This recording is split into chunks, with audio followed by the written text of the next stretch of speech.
That pile of old cardboard sitting in your garage and a bag of worm castings are about to become the richest, darkest soil amendment your garden has ever seen. In just 14 days I turned shredded cardboard and worm castings into what organic gardeners call black gold.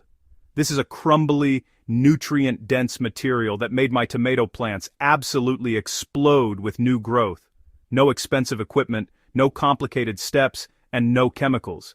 By the end of this video, you will know exactly how to do this yourself, step by step, using materials you probably already have at home. Here is why this combination is so powerful. Cardboard is essentially carbon, the browns that every compost system needs to function. When you shred it fine enough, it creates air pockets and structure that beneficial microbes love to colonize. Worm castings, on the other hand, are a living biological activator. They are packed with beneficial bacteria, fungi, humic acids, and slow-release nitrogen, phosphorus, and potassium. When you combine high-carbon shredded cardboard with biologically active worm castings and add just the right amount of moisture, you create the perfect environment for rapid decomposition. Most people think composting takes months, and that is true if you just throw scraps in a pile and walk away, but when you engineer the ratio and conditions correctly, you can accelerate that process dramatically with a roughly 3-to-1 ratio of shredded cardboard to worm castings by volume.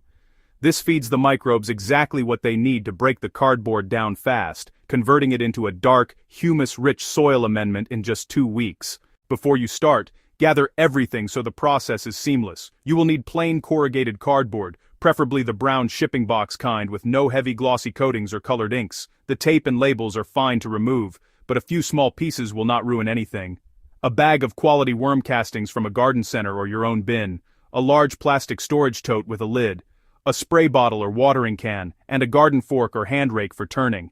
That is the entire list. No activators, no starters, and no special purchases. The first and most important step is shredding your cardboard into small pieces. Do not skip this and do not cut corners. The smaller you shred, the faster the breakdown. Aim for pieces roughly 1 to 2 inches in size. Think confetti, not strips, and tear by hand. Use heavy-duty scissors, or run it through a paper shredder that can handle light cardboard. Remove any packing tape or large plastic labels as you go without stressing over tiny stickers. Then fill a 5-gallon bucket or large tub with your shredded cardboard, aiming for roughly 3 parts of this material for every 1 part of worm castings you will add later. The reason size matters so much is surface area, because microorganisms work on the surface of materials, not the inside. A whole sheet of cardboard has almost no exposed interior, but hundreds of small torn pieces have massive surface area for microbes to access and digest.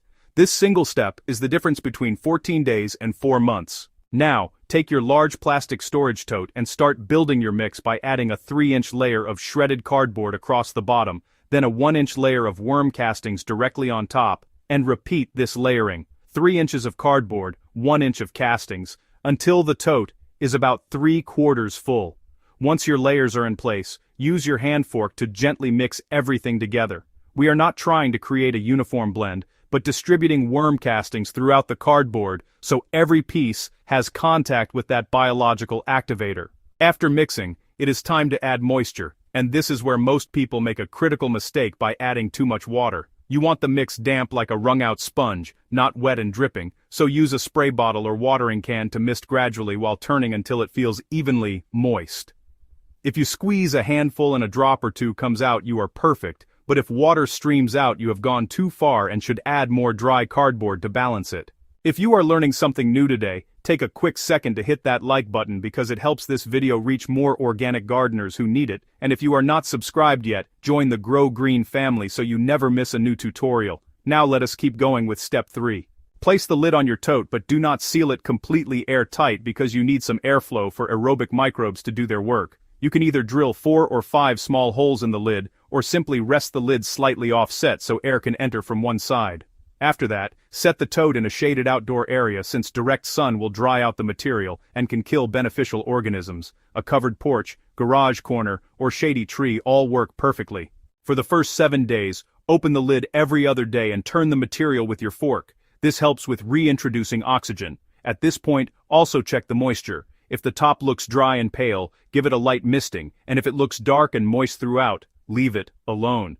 By day 4 or 5, you should notice the cardboard darkening, softening, and losing structure as microbes inoculated by the worm castings eat it and convert it into humus. On day 7, open that tote and really examine what is happening inside. If you followed the steps correctly, you should see a dramatic transformation with darker, softer pieces that often fall apart when stirred, the overall volume dropping by roughly a quarter as it breaks down and compresses, and a pleasant earthy smell like a forest floor after rain. But if you smell anything sour or rotten, the mix is too wet or compacted, so turn it thoroughly and leave the lid fully off for a few hours to let excess moisture evaporate. At this halfway point, give the entire mix a good thorough turning to bring the bottom material up and the top down. Mist lightly if any sections seem dry, replace the lid slightly offset, and let it continue working for the remaining 7 days as the breakdown accelerates, because microbial colonies are now fully established throughout the material.